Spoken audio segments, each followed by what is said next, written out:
ఈ రోజు కథ నా నువ్వు నేను రచించిన వారు వనజ గారు. విరాట్ అనుకుంటూ ఆయన గారు పెట్టింది తిన్నాను. అదే నాకు ఆల్ నాన్ వెజ్ రెసిపీ అనుకుని, ఏమండోయ్ కాస్త చిన్నగా పెట్టండి అని విరాట్కి మాత్రమే వినిపించేలాగా అడిగాను నేను. నా నోట్లో దూర్ చేయడంతో, తిను, ఎంతసేపు ఒక స్పూన్నే నమ్ములుతూనే ఉంటావు వసు అంటూ మొత్తం తినిపించేశాడు. నేను మాత్రం అందరి వంక చూస్తూ కూర్చున్నాను. 9:30 అయిపోయింది. త్వరగా భోజనాలు అయిపోతే మిగతా కార్యక్రమాలు చూద్దామని అరిచింది మా అమ్మమ్మ. అంతే, ఈసారి గోపి వెళ్ళి నా గొంతులో అడ్డం ఉండిపోయింది. ఇంక నాకు మిగతా ఫుడ్ గొంతు దిగను అని మారం చేస్తుంటే అలాగే చూశాను విరాట్ వంక. ఇంకా వద్దు అన్నట్టు నా వైపు చూసి సరే అన్నట్టు తన మిగిలిన రైస్ తాగి వాటర్ తిని, చీచి నాకు నిజంగానే పిచ్చి పట్టింది, ఏం మాట్లాడుతున్నానో కూడా అర్థమై చావటం లేదు. అదే వాటర్ తాగి రైస్ తిని పైకి లేచాడు. ఇంకా అందరం తినడం అయిపోవడంతో ఎవరికి వారు వెళ్ళిపోతే మా అమ్మ విమల అత్తయ్య అక్కడ మొత్తం క్లీన్ చేశారు. మా ఇంట్లో ప్లేస్ తక్కువ ఉంది కాబట్టి సోఫా జరిపేసి అందరం అక్కడే కూర్చున్నాం. కొంచెం మజ్జిగ తీసుకురా అని విరాట్ నాకు చెప్తూ ఉంటే సరే అంటూ లేచి వెళ్ళి మా సునీతను అడిగాను. మజ్జిగ అడగటం కూడా తప్పు అని నాకెంతవరకు తెలియదు స్వామి. ఇప్పుడు అడిగే వరకు పక్కనే ఉన్న మా అమ్మమ్మ వినేసి, ఏమయ్యా బాబు, విరాట్ మజ్జిగ వద్దు, కాసేపు ఉండు, మీ ఆవిడ వేడి వేడి పాలు తీసుకుని వస్తుంది అంది మా అమ్మమ్మ. అది నాన్నమ్మ గారు కొంచెం చలువ చేస్తుంది అని విరాట్ జవాబిస్తూ చిన్నగా చెప్తూ ఉంటే, ఇప్పట్లో చలవ కంటే వేడినే ఇంపార్టెంట్ అయ్యా. ఏంటో ఈ కాలం పిల్లలకి బొత్తిగా అవగాహన లేదు, చెప్పినా అర్థం చేసుకోరు అంది మా అమ్మమ్మ. వీళ్ళతో నాకెందుకులే అనుకున్నాడో ఏమో సైలెంట్గా పక్కకెళ్ళిపోయాడు విరాట్. అతని వెనకాలే ప్రశాంత్ అన్నయ్య. ఏమోలే, బాయ్స్ సీక్రెట్స్ ఉంటాయేమో అనుకుంటూ నేను హాల్లో నిలబడి దిక్కులు చూస్తూ ఉంటే అమ్మమ్మ నన్ను అమ్మ నాన్నల రూమ్లోకి లాక్కుపోయి చీర కుచ్చుల్లో ఫటా అని విప్పేసింది. దెబ్బకి షాక్ అయ్యాను నేను.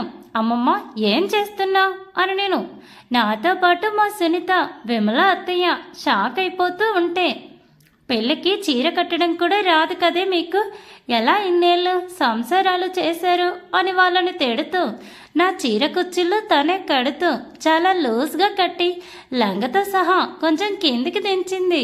అమ్మమ్మ అని నేను అంటూ ఉంటే, మగాడికి మొత్తం కనపడకూడదు, అలాగని అసలు కనపడకుండా ఉండకూడదు, ఇలా కనిపించక ఉంటేనే వాడికి అక్కడ ఏదో ఉంది ఇంకా చూడాలి అనిపించి ఉష్ణోగ్రత ఏకాగ్రత పెరుగుతాయని చెప్పింది మా అమ్మమ్మ. ఆవిడ మాటకి ఎవరూ ఎదురు చెప్పలేదు. చీరపళ్ళు కూడా సింగిల్ ప్లేట్తో పెట్టి పెన్ పెట్టకుండా వదిలేసింది. మా అమ్మ వాళ్ళ ఎదురు చెప్పలేదు. ఇంక నేనేం చెప్తాను, ఆవిడ ఎలా చేస్తున్నా గమ్మున ఉన్నాను. అత్తయ్య పెట్టిన పువ్వులకి ఇంకో మూర యాడ్ చేసి మరి తన బొడ్లో దాచుకున్న సీసా నుండి కొంచెం అత్తరు నా వల్లంతా కొట్టింది మా దుర్మార్గురాలు అమ్మమ్మ. ఓసే సునీత, టైం ఎంతనే అని అడిగితే పెద్దమ్మ 10 అయింది అని చెప్పింది మా సునీత. గది అలంకరణ అయిపోయిందా అని అంది. అయిపోయింది అని చెప్పడంతో మీరందరూ బయటికి వెళ్ళండి, నేను పండుతో మాట్లాడుతాను అని చెప్పింది మా అమ్మమ్మ. ఈవిడ ఇప్పుడు నాతో ఏం మాట్లాడుతుందా అని టెన్షన్ పెంచుకుంటూ ఉన్నాను నేను. 4 ఆడాళ్ళు బయటికి వెళ్ళిపోయాక నన్ను బెడ్ మీద కూర్చోబెట్టి నా ఎదురుగా చైర్లో కూర్చుంది మా అమ్మమ్మ. ఏదో హితబోధ చేయడానికి సిద్ధం అన్నట్టుగా పండు అని పిలిచింది. ఏంటమ్మమ్మ అని నేను అంటూ ఉంటే, కాసేపు నువ్వు మధ్యలో తలదూర్చకుండా నేను చెప్పేది మాత్రమే విని అర్థం చేసుకోవడానికి ప్రయత్నం చేయి అని అంది. అంటూ తల గిరగిరా తిప్పేశాను నేను. ఈరోజు నీ జీవితంలో అత్యంత ముఖ్యమైన రోజు. పెళ్ళి ఫస్ట్ అయితే ఈ తొలిరయ్యి నీ అమ్మతనానికి పునాది వేసే రోజు కాబట్టి అన్నీ తెలుసుకొని, ముఖ్యంగా నీ మొగుడు మనసు తెలుసుకొని నిన్ను నువ్వు మలుచుకో. ఇష్టమైన కూరలు, ఇష్టమైన పనులు ఇవన్నీ చేస్తే మొగుడికి నచ్చుతుందేమో, కానీ పడక గదిలో వాడికి అనుగుణంగా ఉంటే సంతృప్తి పరిచి నిన్ను నువ్వు వాడితో సంతృప్తి చెందితేనే మొగుడి మనసు కూడా నిండుతుంది, నిన్ను నెత్తిన పెట్టుకుంటాడు. నీ ఊసు తప్ప ఇంకో ఆడదాని వాసన కూడా పట్టదు. కాబట్టి విరాట్ని నీ చేతుల్లో పెట్టుకొని ఆడించమని నేను చెప్పను. ఒకరి కోసం ఒకరు అనుగుణంగా మారుతూ ఇద్దరు తృప్తిగా ఈ తొలి రేయిని ఆస్వాదిస్తూ ఆనందంగా గడపండి అని చెప్పి ఆయాసంతో ఒక బాటిల్ ఖాళీ చేసింది మా అమ్మమ్మ. ఆవిడ చెప్పిన విషయాలు, యూట్యూబ్లో చూసిన విషయాలన్నీ మైండ్లో మెదులుతూ నన్ను గందరగోళం చేశాయి. ఈ మధ్యలోనే నా మనవడికి కూడా కొన్ని మంచి మాటలు చెప్పేసి వస్తారని విరాట్ దగ్గరికి వెళ్ళిపోయింది మా అమ్మమ్మ. నన్ను ఆ డైలమాలోనే ఉంచేసి కాసేపు నాలో నేను వండిపోయాను.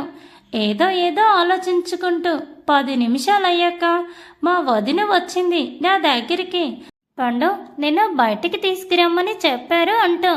హా అంటూ లేచి నిలబడ్డాను, ఎత్తిన తల దించకుండా. తల పైకి ఎత్తాలంటే ఏదో భయం భయంగా ఉంది. ఆ రూమ్లో నుండి హాల్లో వరకే 2-3 సార్లు కింద పడిపోయాను చీర తట్టుకుని. హాల్లో అందరూ ఆడలేడీస్ మధ్య కూర్చొని ఉన్నాడు విరాట్. కళ్ళు మొత్తం పైకెత్తకుండా అటు ఇటు తిప్పాను. మావయ్యలు, అన్నయ్య, రఘు ఎవ్వరూ లేరిక్కడ. కాబట్టి కాస్త తేలికగా ఊపిరి పీల్చుకున్నాను నేను. లేదంటే చచ్చేంత సిగ్గుగా అనిపించింది నాకు. అమ్మమ్మ మధ్యలో కూర్చుని ఉంది. నేను ఆమెకి ఇంకో సైడ్ ఖాళీగా ఉండటంతో అక్కడ ఆసీనమయ్యాను. టైం లేదు, కరెక్ట్గా 10 నిమిషాలే ఉంది. కానివ్వండి అంటూ చెప్పి నన్ను తలెత్తమని గదిమింది మా అమ్మమ్మ. ఏంటో అనుకొని ఉలిక్కిపడి తల పైకెత్తాను నేను. నన్ను చిలిపి కళ్ళతో చూస్తే కనపడ్డాడు విరాట్. చప్పున తలదించేశాను నేను. ఇదిగో మీకు కొన్ని ఆటలు అంటూ బిందె తెప్పించి ఆ నీళ్లలో ఉంగరం వేసి విరాట్ని రైట్ హ్యాండ్తో నన్ను లెఫ్ట్ హ్యాండ్తో ఉంగరం తీయమని చెప్పింది. First attempt winner Virat Varma.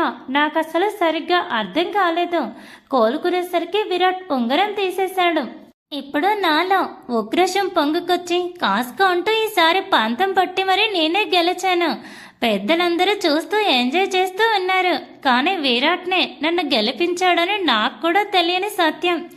Next 3వ ఈసారి ఎవరు తీస్తే వాళ్ళ మాట ఇంట్లో నెగ్గుతుంది అని చెప్పడంతో ఇంకా పంతం పెరిగింది నాలో. కానీ దేవుడు మా ఇద్దరం ఈక్వల్ అని చెప్పాలనుకున్నాడో ఏమో. ఇద్దరం చెరో వైపు పట్టుకొని రింగు తీసేశాం. సో ఇంట్లో ఇద్దరి మాట నెగ్గుతుంది అన్న మాట. ఇప్పుడుంది అసలైన ఆట అంటూ లవంగం తెచ్చింది మా అమ్మమ్మ. అమ్మమ్మ నాకేం పంటి నొప్పి లేదు, ఎందుకు ఈ లవంగం అని నేను అడిగితే నా నెత్తిన మొట్టి గమ్మునుండు అంది. అది నా నాట్లో పెట్టి కొంచెం అంటే కొంచెం మాత్రమే బయటకు పెట్టు అంది. సరే అన్నాను. విరాట్ని వంగి ఆ లవంగాన్ని అందుకమ్మంది. షాక్ అయి చూశాను నేను. ఇదే వాటరా బాబు అనుకుంటూ. కానీ నేను ఆ ఇదిలో ఉండగానే విరాట్ నా తల 2 చేతుల్లో పట్టుకొని ముందుకు వంచి ఆ లవంగాన్ని అందుకొని ఊసేశాడు కూడా. ఏదో ఆట మూడ్లో ఉన్న నాకు వల్లంతా ఒక్కసారి జివ్వమంది. నెక్స్ట్ ఐటమ్ అంటూ యాపిల్ ముక్క, ఆ తర్వాత ఎండు ద్రాక్షని గేమ్స్లో ఐటమ్స్ లాగా మార్చేసి ఇద్దరితో మార్చి ఆడించింది మా అమ్మమ్మ. ఇంకా చివరిగా ఇద్దరికి తాంబూలం ఇచ్చి అది నమలాక ఇద్దరికి ఎర్రగా పండిన నాలుకను చూపిస్తూ మీ సంసారం కూడా పండాలని కోరుకుంటున్నాను అని ఇద్దరిని ఆశీర్వదించింది మా అమ్మమ్మ. యామిని అంటే విమల అత్తయ్య వెళ్ళిపోతే సాత్విక వదిన దగ్గరికి వచ్చి ఆల్ ది బెస్ట్ మరుదలా అని పొద్దునకి వాడిపోయి కనిపించాలి అని కన్ను కొట్టి వెళ్ళిపోయింది. అమ్మమ్మ విరాట్ని నా రూమ్లోకి వెళ్ళమని చెప్పింది. ఆ అమ్మ నా చేతుల్లో పాల గ్లాస్ పెడుతూ, పండు నీ గురించి మాకన్నా బాగా విరాట్కే తెలుసు. అతన్ని నొప్పించకుండా ఇష్టంగా నిన్ను నువ్వు మలుచుకొని విరాట్ని హ్యాపీగా చూసుకో. అబ్బాయిని మాత్రం అసలు ఇబ్బంది పెట్టుకో అని చెప్పి నా నుదుటిన ముద్దు పెట్టుకుంది మా సునీత. ఈవిడకి నా మీద కంటే అల్లుడి మీద ఎంత నమ్మకమో అనుకుంటూ అందరూ నన్ను నా రూమ్ ముందు వదిలి వెళ్ళిపోవటంతో డోర్ ఓపెన్ చేశాను. షాక్ అయి చూశాను నేను. నా బార్బీ బెడ్ పోతుంది అనుకునే నాకు సేమ్ మోడల్ అండ్ డిజైన్లో పెద్ద బెడ్, వాల్ మొత్తం బార్బీ థీమ్. బెడ్ మీద మాత్రం వీవీ నేమ్స్ అండ్ పెద్ద హార్ట్ షేప్ విత్ రోజెస్ చూసి ఆ రూమ్ డెకరేషన్కి ఫిదా అయిపోయాను నేను. ఓ గాడ్, రోజా మల్లెలు తులిప్స్ డెకరేషన్లో ఫస్ట్ నైట్ చేసుకున్నారు. కానీ ఇలా బార్బీ గర్ల్ థీమ్తో ఫస్ట్ నైట్ చేసుకోబోతున్న మొదటి పేరు నేనే విరాటేనేమో అని ఆలోచిస్తూ విరాట్ కోసం చూస్తూ ఉన్నాను నేను. Thanks for watching. Please subscribe my channel for more videos.